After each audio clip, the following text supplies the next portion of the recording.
Most people treat sales like most kids these days treat sex, which is transactional. I had this condition going back 10 years ago that I got diagnosed with. It was called Wolff-Parkinson-White. And it's basically like heart palpitations on fucking steroids. It's like someone going brrrr on your chest. It's really unnerving and it doesn't feel good, and it literally can take you out of the situation that you're in and take you out of any form of presence. And so after having this for a couple of years, I realized I need to go and check this out. And so I went and got checked out. They put all this technology on me. I had to wear technology for a couple of days. I go back to the GP. The GP goes, well, it looks like you've got Wolff-Parkinson-White. I'm going to send you to a specialist. Got sent to a specialist. It was a South African guy. I literally walked in. I had to pay my $617 before I went in to see him.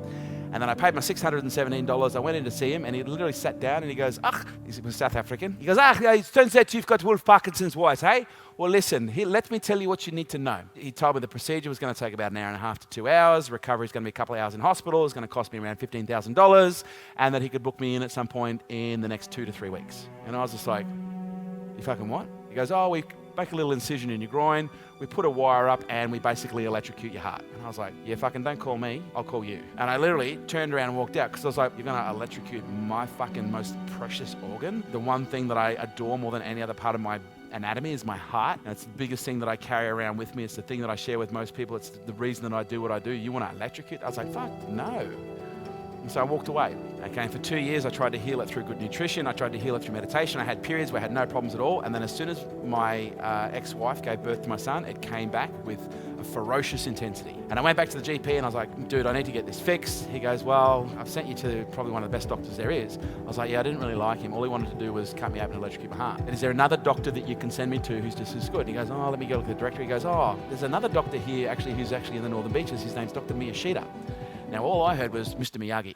I really like Mr. Miyagi. Can you send me to see him? Anyway, my doctor knows who I am. He's like, you're a fucking idiot. All right, we'll send you out to see Mr. Miyagi. And so I got sent out to see Dr. Miyashita. I sat down and Miyashita he says, look, I've just spent the last 20 minutes going over your files. It would appear that you do have Wolff-Parkinson's-White. But before we decide a course of action, I would like to just get to know how it's affecting you a little bit more.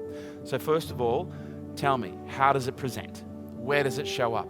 How does it affect you at work? How does it affect you at home? How does it affect you during exercise? How does it affect you in the bedroom? How does it affect you in any other areas of your life? What are the implications?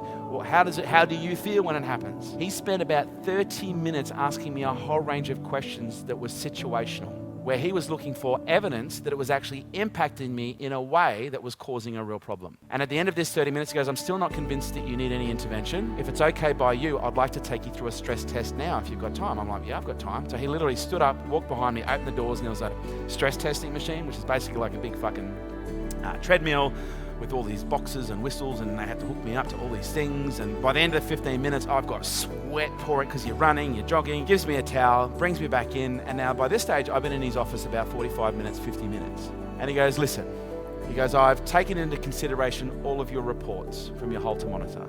I've taken into consideration the notes from your GP. I've taken into consideration how you've told me it's affecting you and every area that's told me affecting you. I've also taken into consideration all of your results from the stress test. He goes, but I think it's also important, I'm taking into consideration you've just had a new baby boy. It's without any shadow of a doubt that I'd recommend that you have the surgery. And the reason I say that is because Wolff-Parkinson's-White is a predictor of early mortality. He goes, without a shadow of doubt, I'd be recommending if you were my son to get this surgery. I said, great, when can we get it done? Doing the surgery with him was actually $2,500, almost $3,000 more. It was more expensive.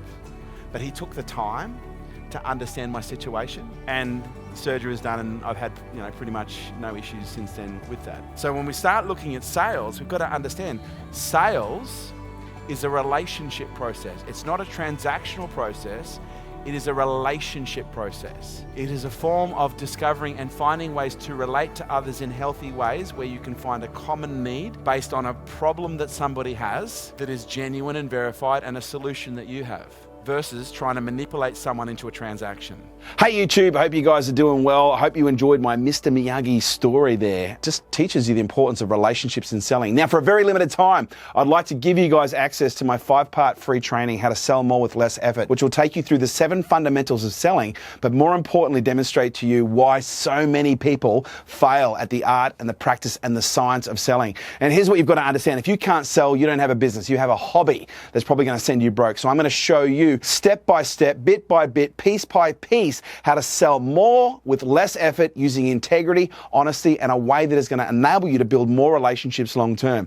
Check it out. Click on the link below, and I look forward to seeing you in the training.